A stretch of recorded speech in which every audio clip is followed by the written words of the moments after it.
Good afternoon, my YouTube viewers.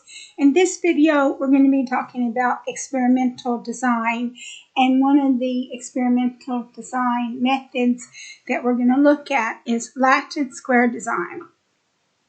And the Latin square design is a design that accounts for two blocking factors, e.g. rows and columns, ensuring each treatment appears exactly once in every row and column.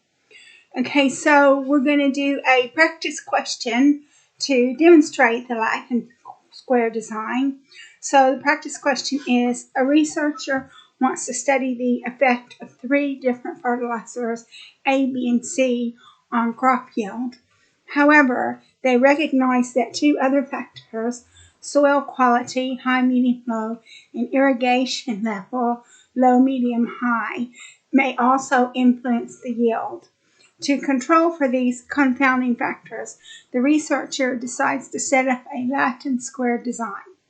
The field is divided into three rows representing soil quality and three columns representing irrigation level, and the fertilizers are assigned to plots such that each fertilizer appears exactly once in each row and each column. Okay, so here's the question. How should the researcher set up the experiment using a Latin square design, and how would they analyze the results to determine the effect of the fertilizers on the crop yield while accounting for the confounding effects of soil quality and irrigation levels? So what we're going to do is we're going to write a program in Python to answer this question. And before we write the program, or when we create the program, the first thing we have to do is we have to input the libraries that we're going to use in this program. So we're going to input NumPy as NP, which is a numerical library, and it creates NumPy arrays as well. We're going to import pandas as PD, which is a data processing library, and it also creates data frames and series. We're going to import matplotlib.pyplot as PLT, which is a visualization library. And from scipy.stats, we're going to import F1way, which is the ANOVA test. So scipy is Python's scientific library. Stats is a statistical module within scipy. And F1way is the ANOVA test. So we're going to define our factors. So fertilizers is a list of A, B, and C, and those are your treatments. We're going to define our soil quality, which is a list of high, medium, low, and that's going to be the rows. And we're going to define our irrigation levels, which is going to be low, medium, high, which is the columns. And so we're going to create a Latin square design for the fertilizer assignment. So Latin square equals np.array ABC column, comma, BCA, comma, CAB. So then you've got row 1 is a high soil quality, row 2 is medium soil quality, and row 3 is low soil quality.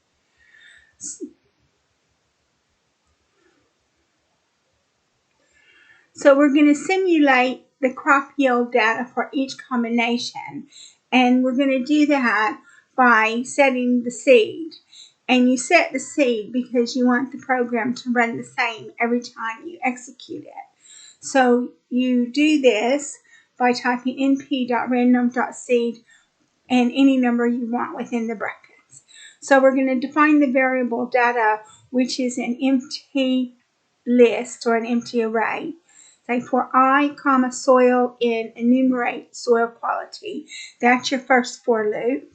And for J, comma, irrigation in enumerate irrigation levels. That's your second for loop. Fertilizer equals Latin square I, comma, J. Base yield equals high is 50, medium is 40, low is 30. And that's in that soil, and it's also a dictionary. Irrigation effect is low is 5, medium is 10, high is 15. And that's your irrigation, and that's a dictionary as well. And fertilizer effect equals A is 20, B is 15, C is 10, and that's on the fertilizer, and that's also a dictionary.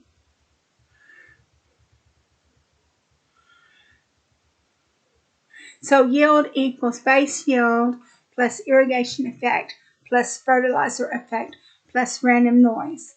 So that's computed as yield value equals base yield plus irrigation effect plus fertilizer effect plus np.random.normal 0, 5. And so what you're doing is you're inserting a normal distribution with a mean of 0 and a standard deviation of 5. And then data.append brackets soil, irrigation, fertilizer, yield value. So that's actually going to create a dictionary when you input all that stuff, all those values into the data array. So now what we're going to do is we're going to create a data frame. So df equals pd.dataframe brackets data column, comma, and then columns is soil quality, irrigation level, fertilizer, yield. So soil quality is column 0, which is the first column. Irrigation level is column 1, which is the second column. Fertilizer is column 2, which is the third column, and yield is column 3, which is the fourth column. And then now we're going to calculate summary statistics. Summary equals df.group by square brackets soil quality, irrigation level, fertilizer level, and then square brackets yield dot mean brackets dot unstacked. And then we're going to print the crop yield summary. So we come over here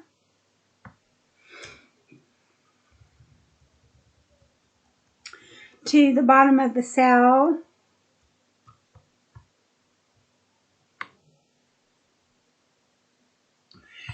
and you've got crop yield is going to be fertilizer is going to be ABC, soil quality and irrigation level. You got high, low, medium, and it gives you the values of that. So we go back to the code, and then we're going to perform an ANOVA for the fertilizer effect.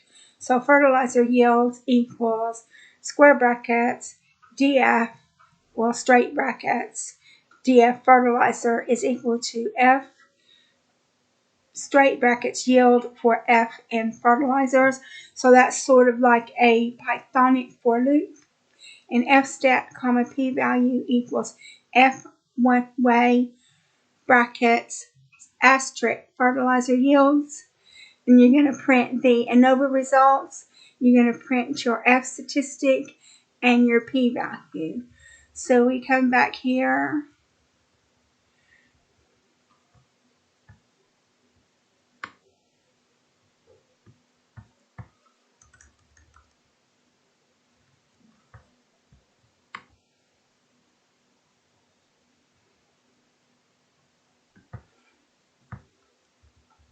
So we've got our ANOVA results. Your F statistic is 0.546, and your P value, which is a probability, is 0.606. Now, since your P value is greater than 0.05, that means that you're going to accept the null hypothesis.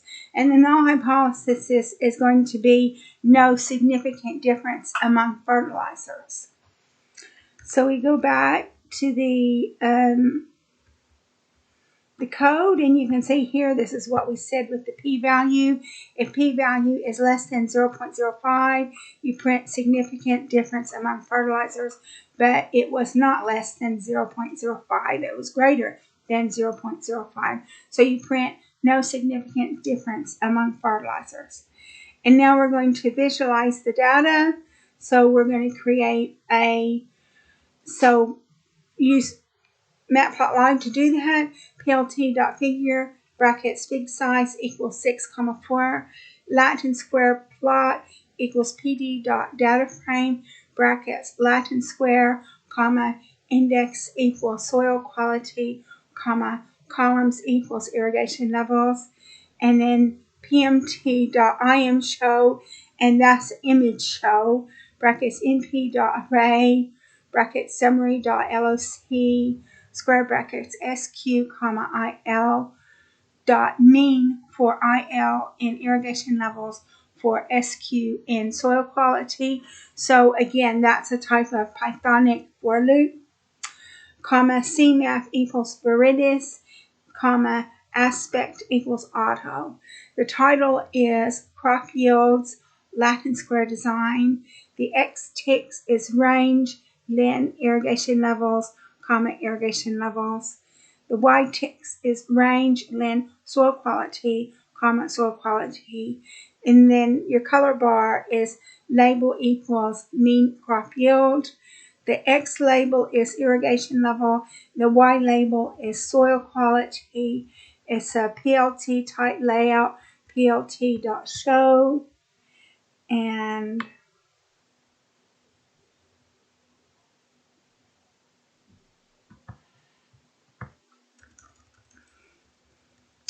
this is the image that has been created. So you can see that it gives you a mean crop yield, and it gives you a 55 is low and 75 is high. So you've got your low, medium, high irrigation level and your low, medium, high soil quality. And then basically what you can do is you can analyze that data and decide what you want to do with your crops. So that concludes this video. The next video, we're going to be covering some more experimental design. So I hope you decide to watch it.